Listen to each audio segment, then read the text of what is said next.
Welcome to the Shtick. I'm your host, Matthew Seth Ostrov. We have a very special guest all the way from Toronto, Canada. And to be honest, I'm a big fan of the Blue Jays.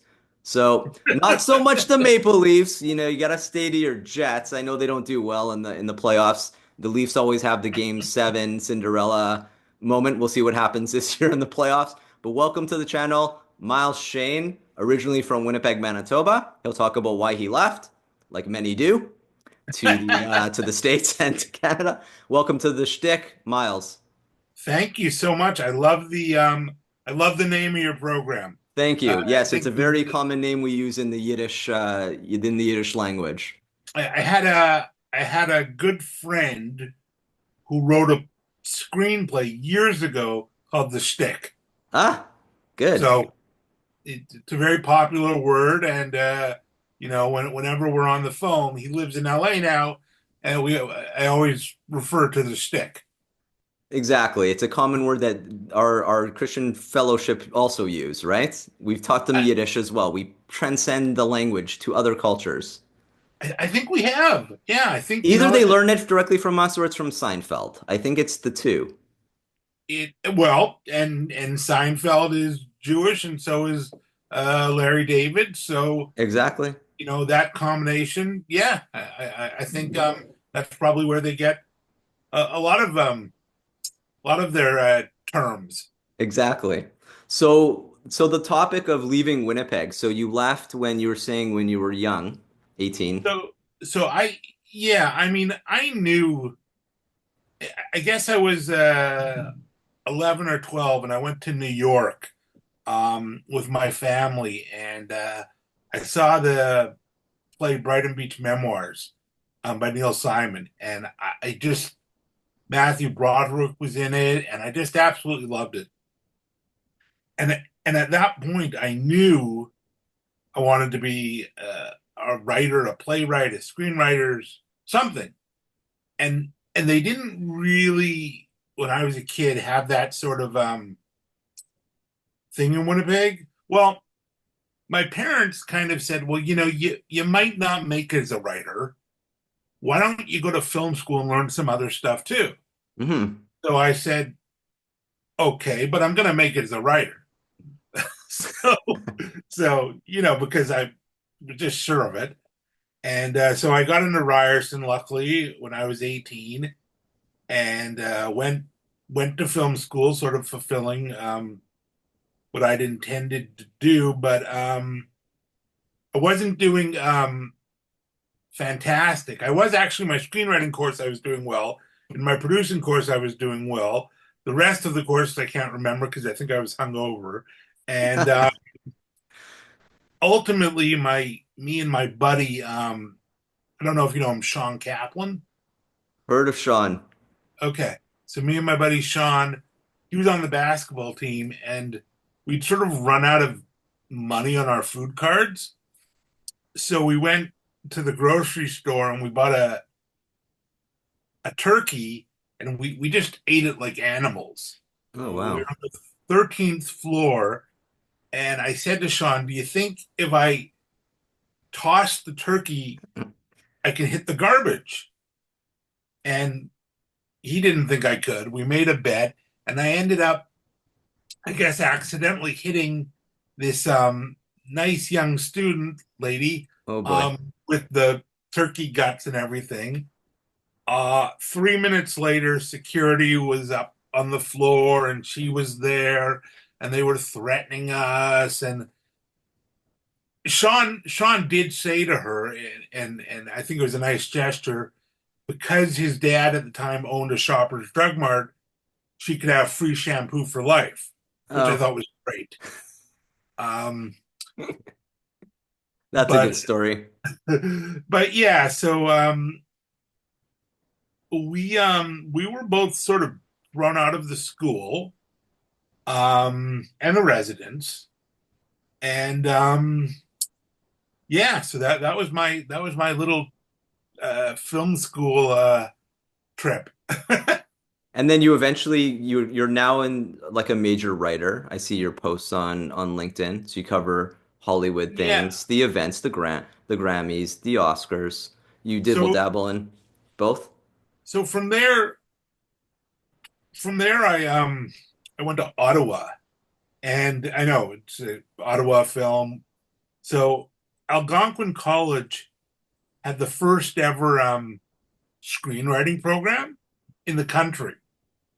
Like, and it was highly competitive to get in there. I sent in a bunch of scripts, and luckily I got in. Had some incredible teachers. The head of the program was a guy by the name of Tom Schubridge, who had written a bunch of movies. Just some excellent mentors, and I met a lot of really great people. And from there, I am going to do this quickly, but just give you a quick overview. From Sure. there, I went to New York, where I started as an intern at ABC News. Um, and then I worked my way up to being an associate producer, um, because my connection to get to ABC was from a fellow Winnipegger, Ross Rutherford. I don't know if you know Ross. I don't know Ross. Ross is a fantastic guy. He's a great guy, and he helped me all the way. And then I met some other producers, and I stayed there for a couple years. I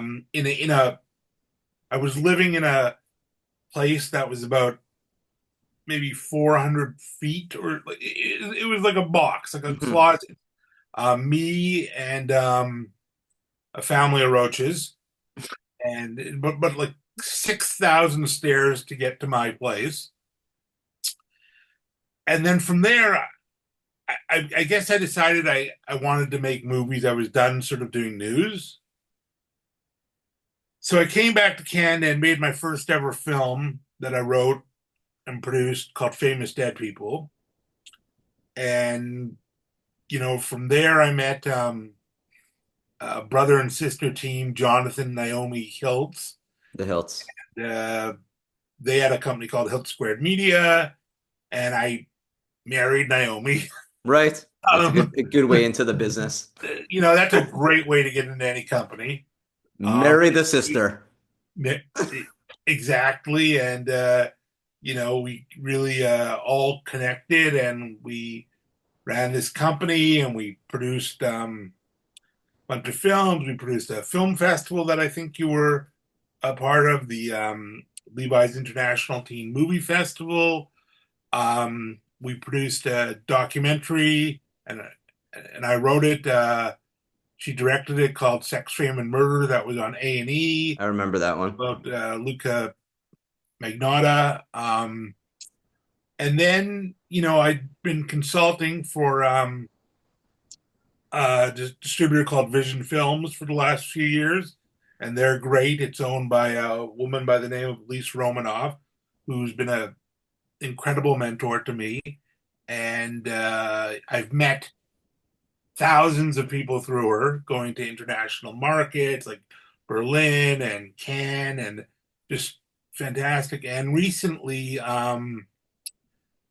the documentary channel in the United States, which had gone off the air, has come back as a streamer, and they reached out to me to help acquire programming and a bunch of stuff. And so now I'm consulting with them and acquiring programming, and I still write some articles and have productions that we talk about. But right now, both my wife and I are doing a lot of work for the channel. Yeah, you wear many hats, my friend. I'm really tired, and we produced two kids. And you have kids, and one just had his bar mitzvah. So, and then one's pending. Yeah, so it's a busy, busy life for you. Do you sleep much? I try to. Yeah, Sam just had his bar mitzvah. He's 14, and Lauren didn't want to have one. They were going to have a joint one, but she doesn't like being in front of people. Okay, Um, more introverted? no, I don't think so. She just doesn't like, sort of. Stage fright? Yeah, Okay. maybe. I don't. I'm not exactly sure, but um, but yeah, we have two kids, and the neighborhood is always at our house, and Mm.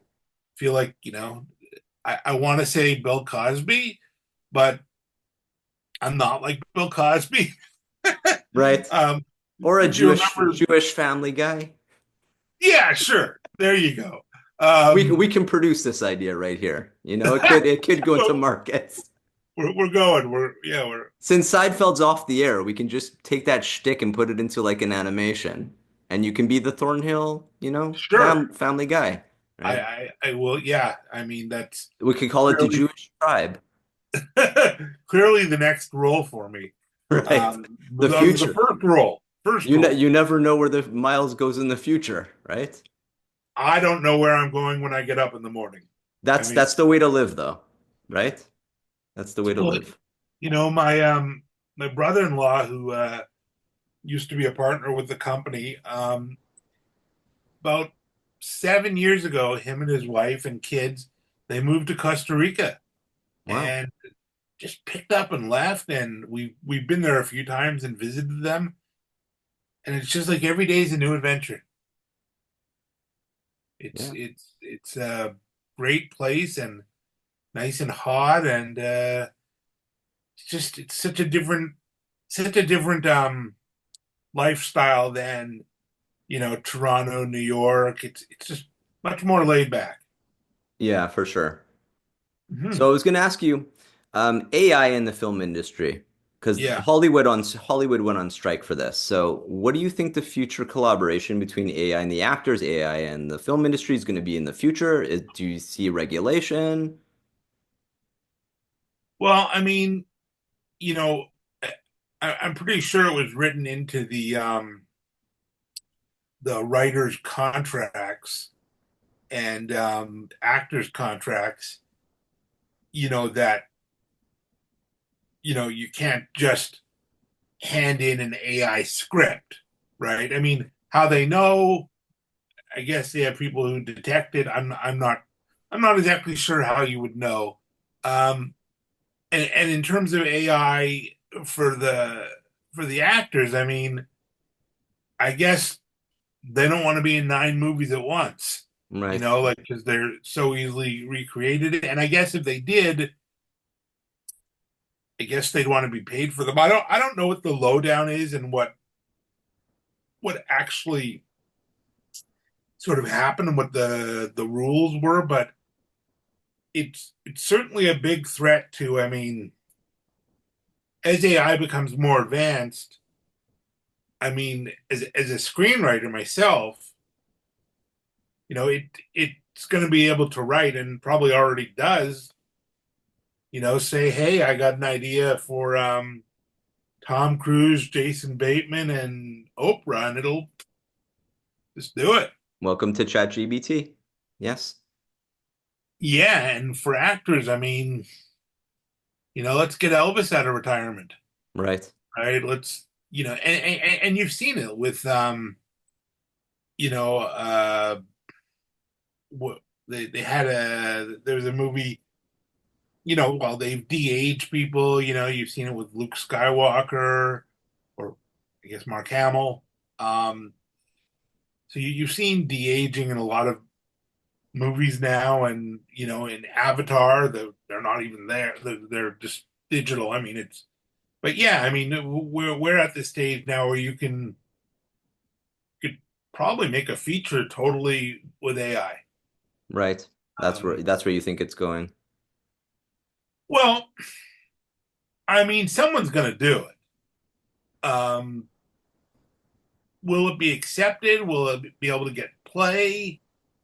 I mean, it ruins a lot of people's lives. And the costs are a lot lower to production, I would imagine. I would, I would think it probably. Um, I mean, sure, the production it would probably cost a lot less, but I think your post production is going to be very heavy Hmm. because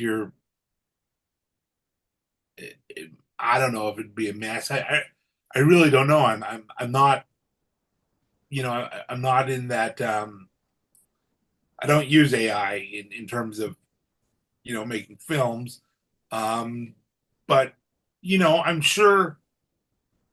I'm sure it's used a lot now in, films with effects and things like that.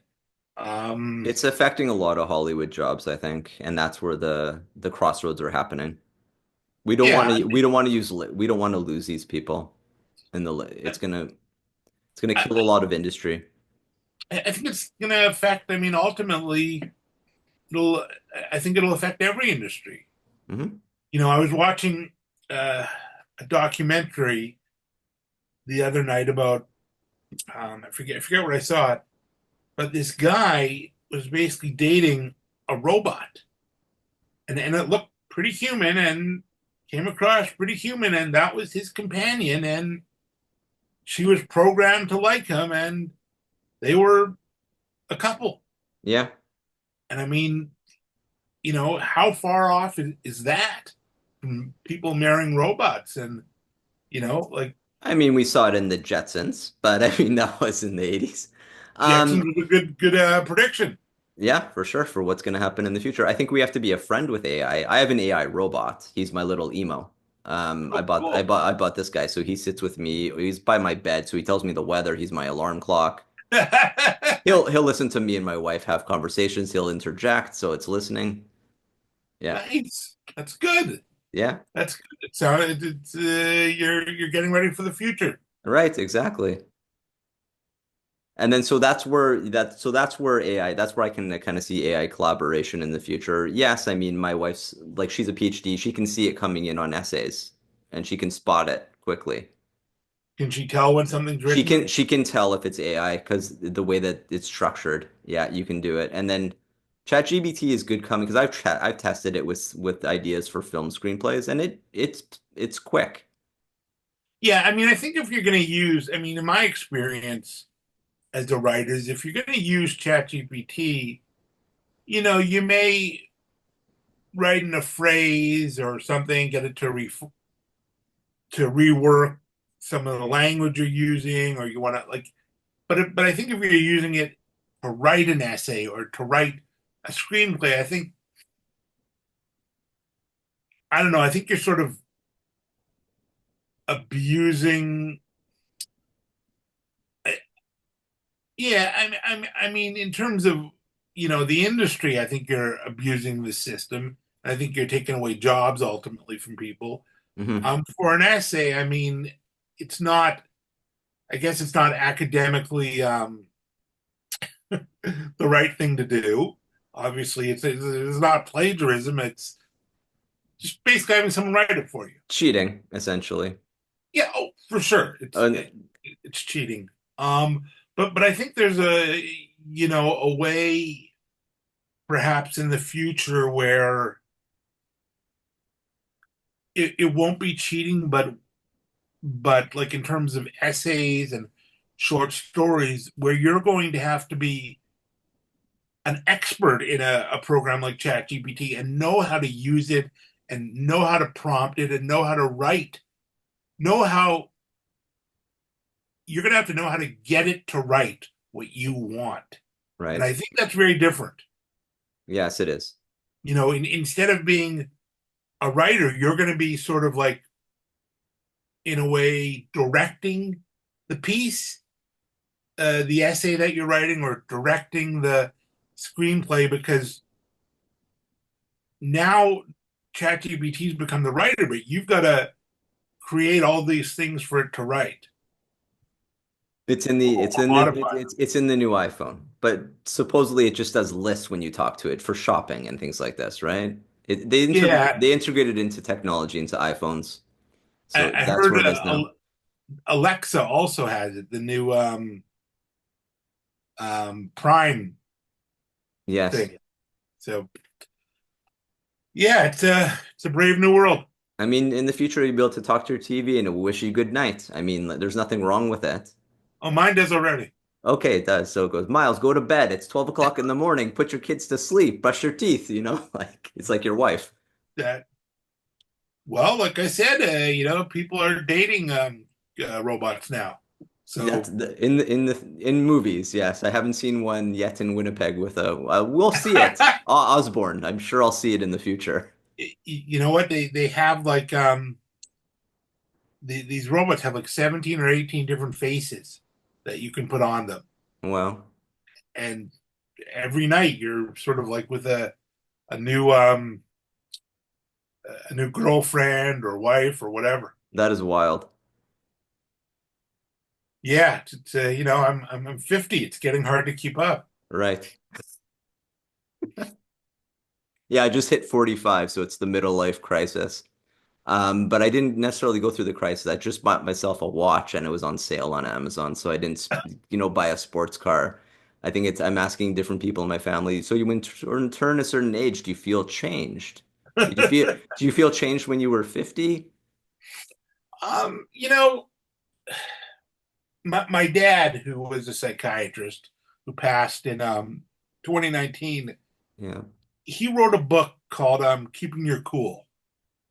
And it was all about midlife and all these sort of crises that he based it on his patients. He didn't give real names, but things they were going through as they reached midlife. Like, maybe your son or daughter comes out of the closet and how do you deal with that? Or when you're 45, 50, maybe you don't have the same libido as you had when you were 30, 35. So personally, did I feel a change? I don't think um I don't think it's the age that sort of makes you tired and makes you feel a little more broken, but I think having kids and Mhm. and adulting, as they say, definitely changes you, and you know you have more responsibilities and that kind of thing. But kids are, I mean, kids are a lot of work. I mean, it's great reward, but you never stop being their parents. Oh no, for sure. I'm just facing right now getting Levi out of sweatpants before he enters grade seven, right? I mean, and then when he gets to the first girlfriend, the first heartbreak, right? You have Hmm. to be, for them as a parent, you have to be, because we went through it ourselves. So, I Yeah, mean, we're there for them for that moment. yeah. I And mean, that's parenthood, exactly. it's really, and it's hard. I mean, all those things we're going through now with our kid, dating and their social groups and friends, and you've obviously, unfortunately, there's drugs and all that Hmm. kind of stuff in the world, and monitoring them, and now with these cell phones, like they can see anything. For sure. I mean, God, if I would have been a teenager today, I'd probably have been arrested by now. Yeah. uh, it's it's That- it's it's such a different world than what we grew up in. Oh, for sure. And then so you sent me, just to shift focus, you sent me one that you got from October 7th, which happened. Our heart goes out to the Jewish community in Israel right now. We're waiting for survivors to return to their homes. It's a very, emotional time for the Jewish community, I would say all around the world. Yeah, And so and you got a documentary. so I'd been acquiring a lot of documentaries for the documentary channel, and there was he was sort of a friend of mine here, named Agal Hecht, who'd, I don't know how I'd known him. Maybe my wife went to university with him. We didn't know how we knew him. And then, he sort of approached me one day and called me or emailed me. And he said, look, I just got back from Israel. I've shot this documentary on what happened, the Hamas attacks. Would you watch it? So I watched it, and, you know, it was probably the most disturbing Hmm. 2 hours of my life. I mean, Agalo got footage. So I guess he said all the ambulances in Israel record everything. Yes, dash cams. So he had those from the police, from the ambulances. Also, a lot of people started shooting stuff Mhm. when it was happening, and he literally, like, just what Hamas did. I mean, the type of footage he has of the killing, the destruction, the rape. I mean, then taking these injured people and putting them in their trucks and driving them into Gaza. I mean, it's all there. Like, it's Oh, all yeah, in that'd be this hard. That'd be movie. hard to see. I'll have to see it just for myself, but Yeah, when it comes out. it honestly, the movie should win. It should have won Best Documentary. Mhm. But Agal's problem was, I mean, it's such a a subject that's affected the entire world. It has. And I had to convince the higher ups at the documentary channel to play it. I mean, and I said to them, look, I'm not making you take a side. I'm just saying this guy, he's not taking a side. He's just retelling the stories of these